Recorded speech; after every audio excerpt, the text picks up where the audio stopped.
Hey everybody, this is Dranka here, and I'm just kind of making a quick video where I'm gonna go over the class tier list in season 12 for Hardcore Diablo.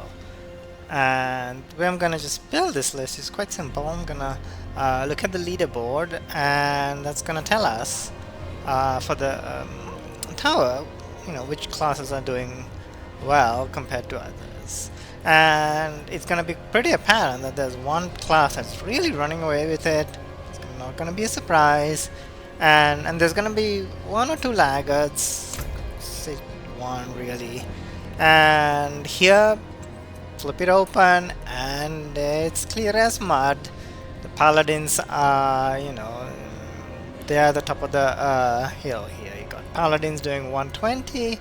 Last season they were doing like 135 or so. So you're seeing some of the reductions in the Paladin's power, especially the castle node, which was like ridiculously overpowered last season, giving you like a 10 times multiplier to damage. That's no longer there.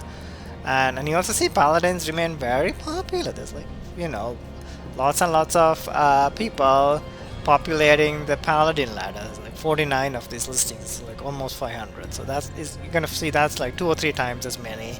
In some cases, like 7 or 8 times as many players playing Paladin versus something else.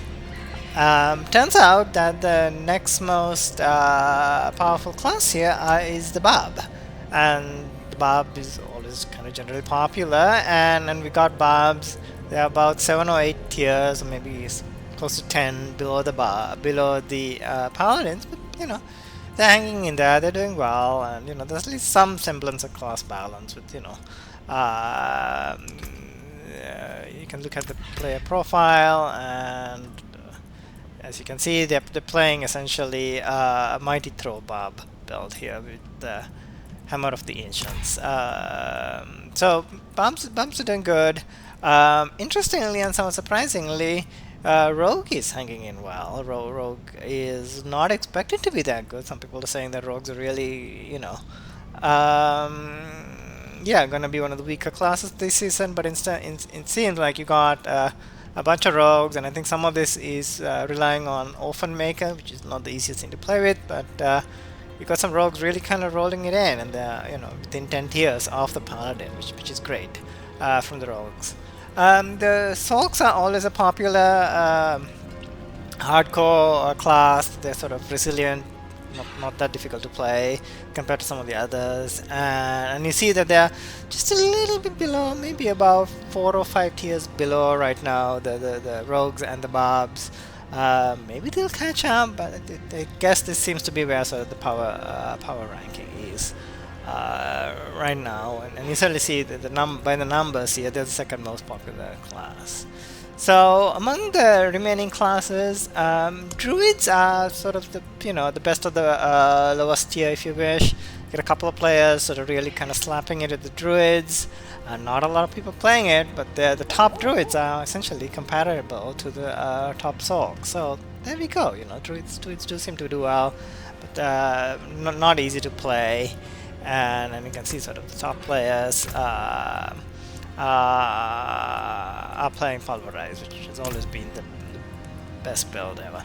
So the 2 laggards are Spiritborn and Necro, which I was a little surprised by, but Spiritborn, they're not doing so bad, because they got a whole bunch of people on 99, and their times are low. So these folks can easily push much higher. They still have the power to push much higher. Part of it is that Spiritborns are always like kind of fragile, and with hardcore pushing, it just takes one thing off, and splat you go. So you have to start again. And so that might be what's kind of holding the Spiritborns back. They certainly have the power ranking, but in hardcore they don't seem to be able to compete quite as easily because of their fragility.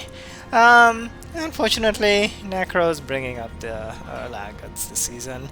There was some hope for Necro. I mean, I saw some pit runs going as high as like 115. It seems like that hasn't panned out yet.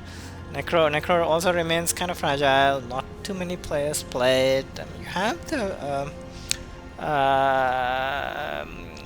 build, the Golem build, and then you have the Shadow Blight build, but then maybe I'll give it a try. But yeah, Necro remains a tough nut to crack this season, and hopefully with the new expansion, maybe Necro will get some love. So that said, I mean, this is a pretty clear sort of class ranking here, with Paladin top of the pile, Necro sort of bringing the rear, and Rogue is really a bit of a surprise and doing quite well. So I hope you found the video useful, and have fun. Goodbye.